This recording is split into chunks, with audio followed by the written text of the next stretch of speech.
Сәлем достар, менің каналыма қош келдіңіздер. Достар, мен бүгін Казстрой Монолит құрылыс компаниясына барып қайттым. Яғни бұл компания туралы айтатын болсақ, бұл компания 2007 жылдан бері жұмыс істеп келеді.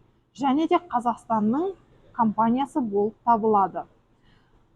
Казстрой Монолит құрылыс компаниясының тұрғын үй кешені жаңа өмір туралы айтатын болсақ, бұл жердегі тұрғын үй кешені 3 қабаттан тұрады. Мысал ретінде бір бөлмелі немесе 2 бөлмелі пәтерлерді қарастырдық. Бір бөлмелі пәтерлер 13 миллионнан басталады, 2 бөлмелі пәтерлер 20 миллионнан басталады. Яғни ай сайынғы орташа төлемақыңыз ипотека арқылы алатын болсаңыз 160 мың, 170 мың теңге шықпақ.